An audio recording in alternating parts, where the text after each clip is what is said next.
আসসালামু আলাইকুম এভরিওয়ান। আজকে আমরা সমাধান করব এইচএসসি 2024 পরীক্ষার্থীদের দিনাজপুর বোর্ডের পদার্থ বিজ্ঞান প্রথম পত্র। আমার কাছে মূলত ঘ সেটের একটা প্রশ্ন আছে।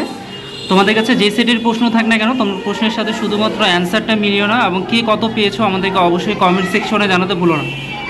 যার প্রথম প্রশ্ন দেখো, স্থির তাপমাত্রায় গ্যাসের ক্ষেত্রে নিচের কোন লেখচিত্রটি সঠিক না? এখানে নয় বলছে। ক হবে 2, শুধুমাত্র অ্যান্সারগুলো দেখে নাও। 2-এর খ হবে, 3-এর ক হবে কেপলার, 4-এর হচ্ছে 1/3 আর হবে গ, 5-এর হবে 2, 3 একক হচ্ছে জুল কেজি ইনভার্স 1, এটি একটি স্কেলার রাশি অর্থাৎ 2, 3 হবে খ। 6-এর হচ্ছে লেখচিত্র ঘ হবে। 7 দশা বলতে বোঝায় হচ্ছে সবগুলোই, ঘ হবে 7-এর। 8-এর উদ্দীপকের কোনটি পর্যায়কাল হচ্ছে 3.14 সেকেন্ড।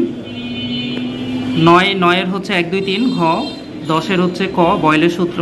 11-এর হচ্ছে ঘ হবে 636 ডিগ্রি সেলসিয়াস। 12-এর হচ্ছে ক হবে কঠিন। 13 নম্বর একটু কনফিউশনে আছি। 14-এর ক হবে 15 নম্বর হচ্ছে খ হবে 1 এবং 3। 16 হচ্ছে টর্ক হবে, নিচে কোনটি ভেক্টর রাশি। 17 নম্বর হচ্ছে 0 হবে খ।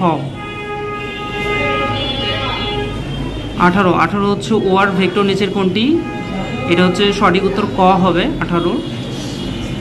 19 ওপি কিউআর ক্ষেত্রের ক্ষেত্রফল নিচের কোনটি? এটা 4 হবে অর্থাৎ ঘ।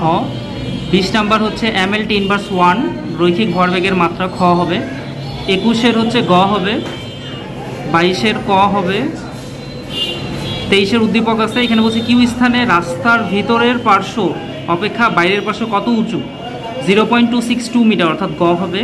24-এর খ হবে 3:4 এবং সর্বশেষ 25-এর ঘ হবে 0 ডিগ্রি। এটা ছিল আমাদের 25টা এমসিকিউ প্রশ্নের সমাধান। যদি কোনো সমাধান ভুল মনে হয় অবশ্যই আমাদেরকে কমেন্ট সেকশনে জানাবেন। দ্রুত সমাধান করার কারণে মিস্টেক্স হতে পারে, তো আমরা আবার অ্যানালাইসিস করে কমেন্টসের উত্তর দিয়ে দেবো। সবার আগে সকল প্রশ্নের সমাধান পেতে অবশ্যই চ্যানেলটিকে সাবস্ক্রাইব করে দিন।